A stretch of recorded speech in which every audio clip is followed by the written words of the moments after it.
तुम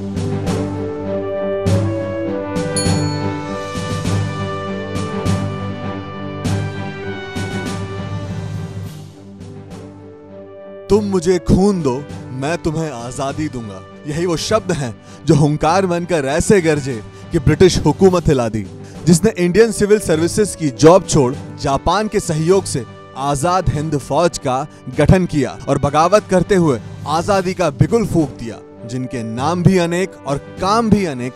हम बात कर रहे हैं नेताजी सुभाष चंद्र बोस की। आजादी के पहले का वो दौर जहां एक और महात्मा गांधी थे जो अहिंसा की नीति अपनाते हुए एकला चौलो की बात कहते थे। उन्होंने पूर्ण स्वराज्य और अंग्रेजों भारत छोड़ो जैसे आंदोलन किए, जिसे ब्रिटिश हुक्मरानों ने अलग थलग कर दिया था। तो वहीं दूसरी ओर थे सुभाष चंद्र बोस, जिन्होंने देश की आजादी के लिए इंडियन नेशनल आर्मी बनाई और लोगों से खूनी हस्ताक्षर करने का आह्वान किया।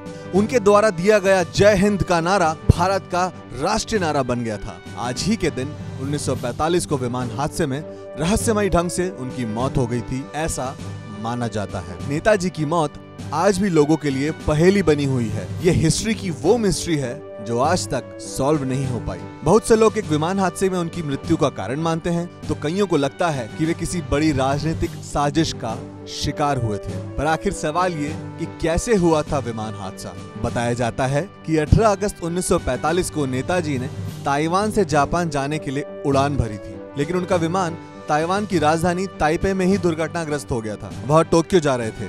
विमान में अचानक से तकनीकी खराबी आ जाने के कारण आग लग गई और जलते जलते वह क्रैश हो गया। बताया जाता है कि इस हादसे में नेताजी बुरी तरह से जल गए थे और उन्होंने पास के ही जापान के अस्पताल में अपना दम तोड़ दिया था। यह भी माना जाता है कि विमान हादसे में जो व्यक्ति बुरी तरह से जख्मी हुआ था और जिसने अस्पताल में दम तोड़ा था, वह वाकई में सुभाष चंद्र बोस थे भी या नहीं। यह भी संभावना जताई गई कि वह हादसे में बच गए थे। सरकार ने इस मामले की जांच के लिए तमाम जांच समितियां गठित की, लेकिन आज तक उनकी मौत का कोई कारण नहीं सामने आ पाया और न ही कोई पुख्ता सबूत मिल पाए। नेताजी अक्सर कहा करते थे, हमारे अंदर बस एक ही इच्छा होनी चाहिए, मरने की इच्छा, ताकि भारत जी सके। एक शहीद की मौत मरने की इच्छा स्वतंत्रता का मार्ग शहीदों के खूनों से प्रशस्त करती है और हमारे अंदर यही भाव होना चाहिए। आपको बता दें कि सुभाष चंद्र बोस की अस्थियां आज भी टोक्यो के रेंकोजी मंदिर में संरक्षित हैं। जापान से सुभाष चंद्र बोस की अस्थियों को अब तक भारत क्यों नहीं लाया गया है,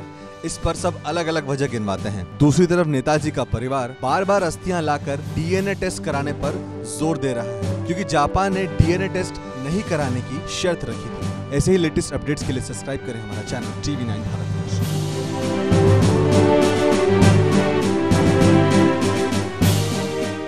फिक्र आपकी, सोमवार से शुक्रवार रात 9 बजे सिर्फ TV9 भारतवर्ष पर।